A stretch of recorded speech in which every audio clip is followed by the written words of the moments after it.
Assalamualaikum warahmatullahi wabarakatuh. Saya Nurvila sebagai pemateri pertama dari kelompok 6. Saya akan menjelaskan mengenai teknik observasi dan manfaat teknik observasi. Observasi yaitu pengamatan yang meliputi kegiatan pemusatan perhatian terhadap suatu objek dengan menggunakan seluruh alat indera.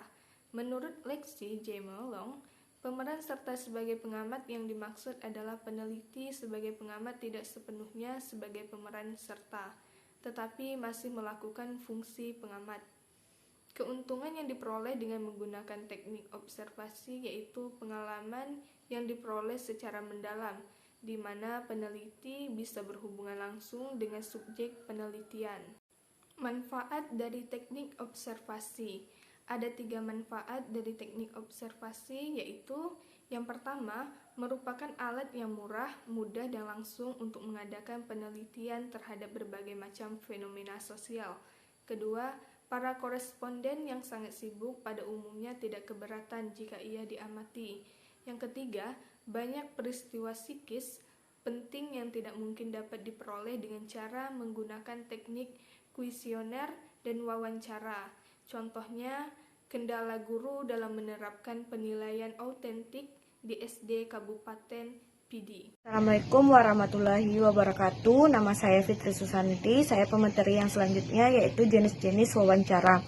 Yang pertama, wawancara pembicaraan informal. Wawancara informal, pertanyaan yang diajukan sangat bergantung pada pewawancara itu sendiri. Jadi, bergantung pada spotasinya dalam mengajukan pertanyaan. Yang kedua, pendekatan menggunakan petunjuk umum wawancara, mengharuskan pewawancara membuat kerangka dan garis besar pokok-pokok yang dirumuskan tidak perlu ditanyakan secara detail. Yang ketiga, wawancara baku terbuka. Pada jenis ini, wawancara menggunakan seperangkat pertanyaan baku untuk pertanyaan, kata-kata, dan cara penyajian yang sama untuk setiap. Selanjutnya, teknik wawancara. Wawancara menurut Kartini Kartono adalah suatu percakapan yang diarahkan pada suatu masalah tertentu. Ini merupakan proses tanya jawab lisan, di mana dua orang atau lebih berhadapan secara fisik. Maksud diadakan wawancara seperti yang telah ditegaskan oleh, yaitu antara lain menginstruksi mengenai orang, kejadian, organisasi, perasaan, motivasi, tuntunan, kepedulian, dan lain-lain.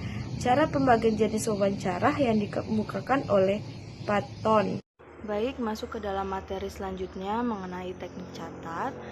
Teknik catat ini merupakan suatu teknik lanjutan yang dilakukan oleh seorang peneliti dari data penelitian rekaman menjadi data penelitian dalam bentuk tulisan.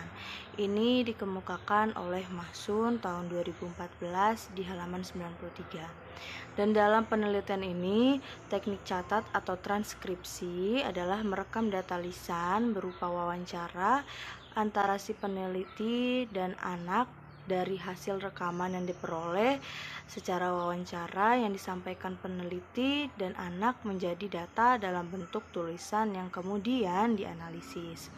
Seperti contoh pada judul pemerolehan bahasa anak usia 3-5 tahun di RT 2 Desa Tambak Oso, Kecamatan Waru, Kabupaten Sidoarjo.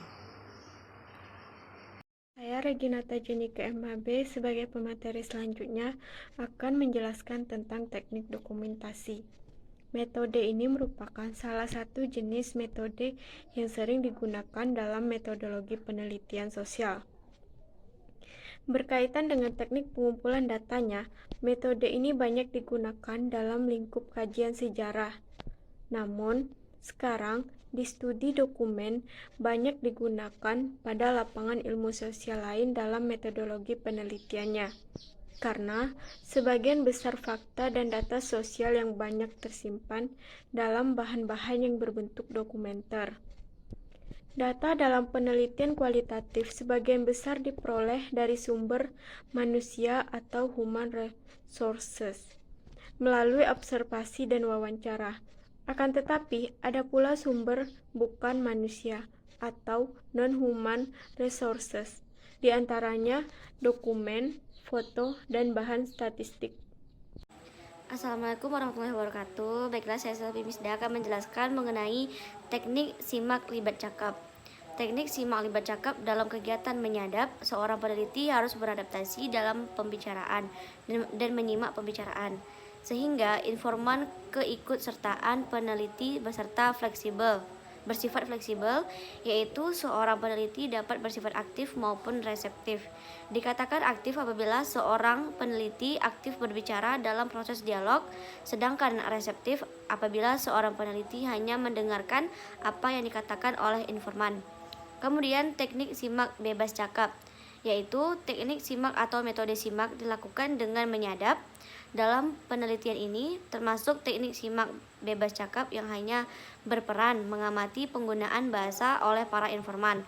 Jadi penelitian ini hanya menyimak dialog yang terjadi antara informan, yaitu pendakwah dan jemaah. Pada pelaksanaan teknik ini peneliti betul-betul hanya melakukan penyimakan dan penyadapan terhadap tuturan yang digunakan oleh pelaku komunikasi. Contohnya ekspresi kesantunan dalam tuturan bahasa Indonesia.